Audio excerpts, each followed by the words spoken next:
So for lunch today, I'm like, you know what? I haven't had pancakes in a while. Why not give that a shot? So I ended up making what it says on the box to make for a regular serving, and it turns out that was for like a family of 4. So I didn't want to just throw out the batter, so I ended up making like 6 giant f***ing pancakes. So I'm basically sweating pancake mix right now. True story. Anyway, I'm not here to talk about my pancake mix story. I'm here to talk about the best game of the year. 10 out of 10. IGN gave it a 10. Game Informer gave it a 10. Everyone's giving it a 10. Avengers. I don't think I've really made a point to talk about it before, so I'm a huge fan of Marvel stuff. And no. I'm not a poser fan. I'm not a fake ass fan. You have your fake ass fans who are like, oh, I watched Avengers 2012, so therefore I can wear a Marvel shirt with my cargo pants. No, I'm not one of those kind of fans, okay? I've been reading the comics since 2006. I got the Extremis run when it came out in single issues. Bitch, I'm a Marvel fan, not you. And I'm an NYU film school graduate, sucker, and the School of Visual Arts, and the Academy of Art University in San Francisco. You suck! Needless to say, I was going to buy this game no matter what. $60 full price. Damn right I was going to buy this game. You know why? We've never had a good Marvel game with any of these characters that have been in this game. Except for Hulk. Ultimate Destruction's cool, but everything else has been ass. Thor God of Thunder, ass. Iron Man 2, that's ass squared. The Incredible Hulk game was okay, but it was basically just a copy of Ultimate Destruction. And Super Soldier was just Arkham Clone 101. So with all of that in mind, we've never had a good Marvel game. So even if this was hot ass to the 3rd degree, the lighting just keeps up the cover, I was gonna buy this game. Square Enix is not a terrible company or anything, but the trailers just looked really off. I didn't have a problem with the character designs like a lot of people did. I saw a lot of people complaining about, well, they're not the MCU designs, why didn't you just use those? I hate that complaint because we get so many comic stories that I think it's completely okay to have a different interpretation of these characters. So no problems with that. I just thought the gameplay looked really clunky. The graphics looked kind of outdated. Nothing about this looked inspired. But that was in July of 2019. Surely in September of 2020 all the bugs would be fixed. We wouldn't have any frame rate dips. Everything would be fine and dandy, right?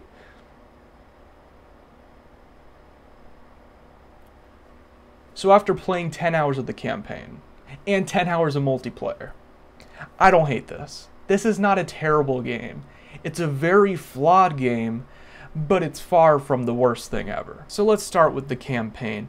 I saw a lot of complaints, and one of my friends even wrote to me and he said, wow, this Kamala game is kind of mid. And I can see that point because she takes up a bulk of the game, but I really didn't have a problem with it. Full disclosure, I've never really known much about Ms. Marvel as a character. I didn't read her comics. I'm not really excited for her Disney Plus series. No real interest in that character. But after this game, she's actually the best part of this, and she gets me genuinely excited for what they're doing in Disney Plus. Without Kamala in here, this game would be a soulless, empty void of just mindless Avengers action, but Kamala brings a lot of innocence and heart to this game, and especially when she has a pep talk toward the end. She's a really well fleshed out character who I was constantly having fun playing as. I really liked her relationship with Bruce Banner as well. They have a sort of father-daughter kind of relationship, even though Kamala has a father in the game as well. But their dynamic was really good. They played off of each other, and the whole concept of, well, how do we feel about these powers that we have? I thought that was really cool to see them come together and kind of exchange their thoughts with each other. And they're both kind of therapeutic to each other to have these conversations. Now, I didn't hate the campaign. It was a very straightforward Avengers kind of campaign. It wasn't anything special, no things to spoil or anything. But one of the things I really despised about the campaign This is an X-Men game, let's be honest here. The themes that they tackle in this game are so similar to the themes that we saw in the Bryan Singer X-Men movies, and that was completely distracting. You have these Inhumans that they use instead of mutants that everyone's like, oh, they're the sin of everything, they're terrible people, we detest them, they are imbeciles. And I'm just like, did Bryan Singer make this? I mean, I guess there'd be a lot more teenage boys in this game if that were the case, but okay, Bryan Singer. I gotta ask, does it have anything to do with, you know, sexual allegations, past or present? No, absolutely. Nothing with that. But in all seriousness, the X-Men parallels are so apparent, and it became really distracting. I wanted more of an Avengers game, and they treated the Inhumans like mutants. It was kind of upsetting to me personally. Another thing I didn't really care for was how a lot of the missions are very similar to the missions you see in the multiplayer. There's not a lot that's distinguishing them from themselves, so it ends up feeling very repetitive, and especially if you continue playing after the campaign, which we will get into. But yeah, it just became very mind-numbing, playing the same missions, doing the same... So to go through the different playable characters here, Kamala plays the best for me. Her combos are extremely fun, and she has the loose arm, like the Reed Richards-esque arms that are just flying all over the place. I loved her combat. She was really fun to play as. Then you have Hulk. Hulk is a controversial character. Actually, no, I wouldn't say controversial. Everyone hates Hulk. His gameplay is so slow, and he sucks. Hulk sucks. But as a Hulk fan myself, he's my main. I played the out of Hulk. And I found that when you level him up to full capacity with all the skills, he becomes a lot more playable. When you get the rage abilities up to their peak, dude, you get to wreck You get to smash the ground like 10 times. Dude. It's so badass. Then you have Iron Man, which is probably the best playable Iron Man iteration we've had so far. Not that there's any competition, but I really like how they have the flying combat and the melee hand-to-hand combat on the ground. His repulsors are really fun. You get to use his repulsors, lasers, and rockets. There's a lot of fun stuff you can do with Iron Man. I've seen a lot of people complaining that Captain America is basically a Batman Arkham clone. He kinda is, but you get to lock on multiple people with a shield and knock like 4 of them out at the same time. Oh my god. There is so much cool stuff you can do with him too. Thor actually plays pretty well too. A lot of people have compared him to Kratos from God of War. I don't think he plays that well, but throwing his hammer is so damn satisfying, and yeah, he's a blast as well. The only one I wasn't really wild about was Black Widow. I mean, her zip line is kind of cool, but other than that, what? You get to shoot guns at robots? To put it into perspective, when I was playing the game, you had Hulk, Thor, and Iron Man just boom, boom, boom, boom, boom, taking out this robot. And then I'm playing as Black Widow just shooting my little pistol at the little targets. Like, it just pales in comparison to all the other characters. And you can't have a superhero game without the bosses. The bosses have to be badass. So let's get into that. You have Taskmaster at the beginning.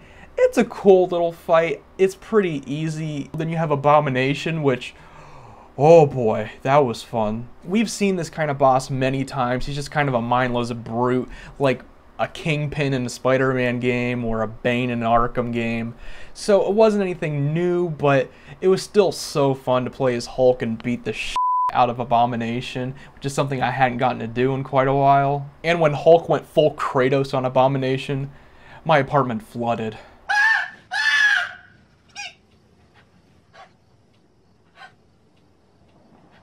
We also have MODOK, who's the main villain of the game. His boss fight is pretty badass. It was really cool to see this comic-accurate MODOK in a game, and he looked really cool, and the fight was fun. He's this huge presence. MODOK was awesome. But other than that, that's it. You're just fighting AIM robots. You have 6 bosses in the game. Half of them are mindless robots.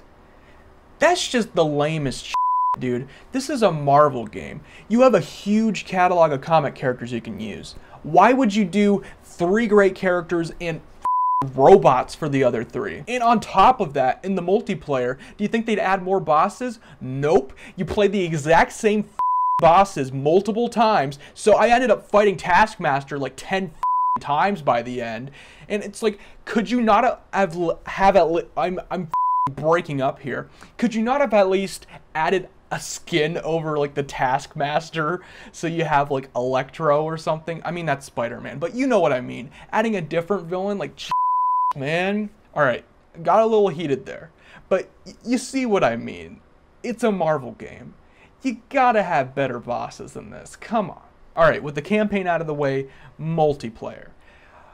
Oh boy, this is quite the topic. A lot of people have compared this to Destiny.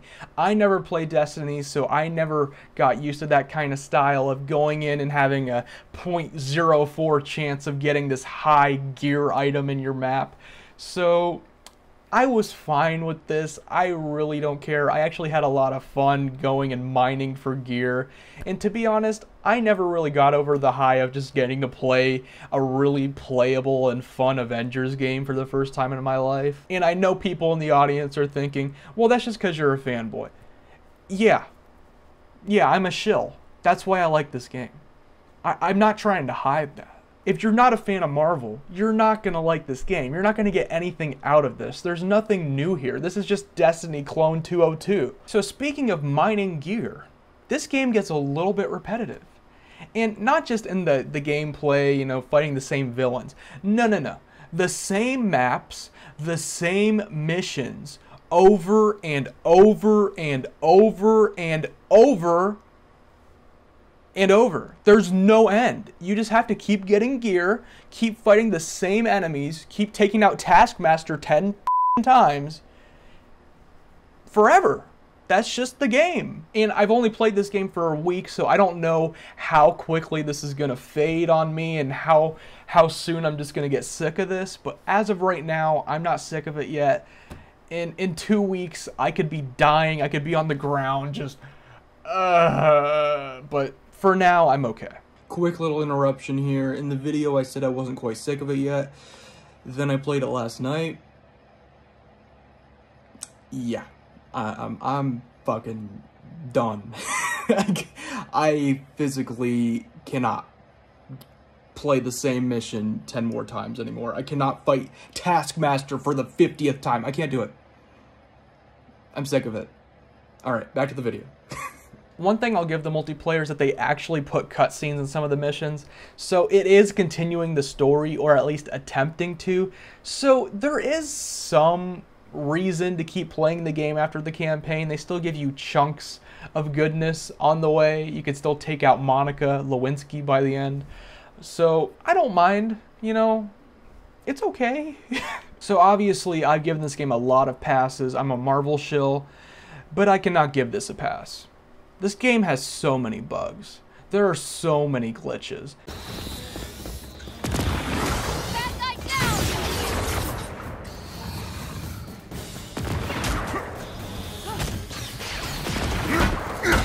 To give you an example, I was playing this game, I was playing the campaign, and in the final level, I was playing as Kamala. She became invisible. All of the enemies became invisible. I could still fight them, even though I couldn't see any of them. And then it goes to a cutscene. Thor has no hair. The game broke. We pay $60 for this, and we get Thor with no hair in totally unplayable sections with no sound effects? $60. Okay, so here we go. The most controversial part of this game. The part of this game I cannot defend. The microtransactions. Holy guacamole. I'll tell you a little story. So I have this friend that I was playing the game with, and when we were playing one of the matches, his main is Iron Man. He had this classic Iron Man skin. I'm like, oh, that's really cool. How'd you get that? And he's like, and this is kind of how he sounds. I'm going to make fun of him a little bit. He's like, yeah, dude, like I paid like $20 for that. And I was, okay, wait, $20? It's like, yeah, dude, I need to pay $20 to get the credits to pay for classic Iron Man. Seriously? $20 for a costume. That's a third of the market price of the game. For a classic Iron Man suit. Are you on crack? This is ridiculous. This is worse than Angry Joe talking about Evolve, a blue gun for like $10.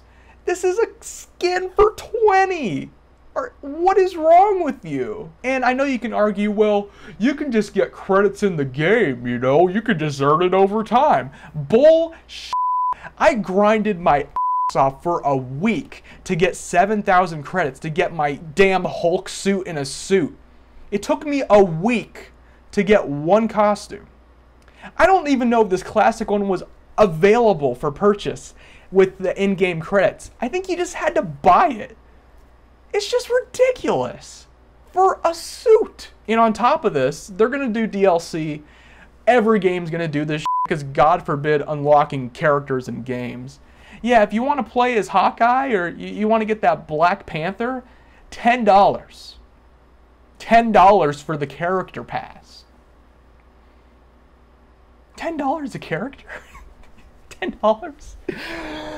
$10. Are you sure? Are you sure about that, Square Enix? You want to charge me $10? I want to do that? Are you sure? Don't you dare. So, okay. That broke my sanity. Deservedly so. But this is stupid. They're taking advantage of fans like me who, damn right I'm going to pay $10. I mean, I need to play as Black Panther. I need to play as Doctor Strange, even though that's a rumored character. He might not even be in the game. But I want to play as these characters, but $10 for each one? Come on, man. That's just ridiculous. You are so slimy, Square Enix. You are slimier than Flubber with Robin Williams. This is bullshit. Alright, so to sum this up, is Avengers the worst game ever? No. If you're a Marvel fan, buy it. You're going to get the best experience playing as Iron Man, Thor, Captain America, Kamala, Black Widow than any other game you played before. It's going to feel wonderful. It's worth full price alone to play as those characters and have them play so well. If you're not a Marvel fan, don't buy this shit. There's no reason to get this. You won't get anything out of this. This is just destiny. Does this game have flaws? Absolutely. There's so much wrong with this game. I do think with patches that can help a lot, but it is kind of broken in some ways. But I still had fun. I can't lie. I'm a shill. I had fun, and I'm probably going to go play it right now. So, even though I might have broken the case of the game earlier, but yeah, I like it. So at the end of the day, I did like this game, but it has more problems than Bryan Singer has accusations.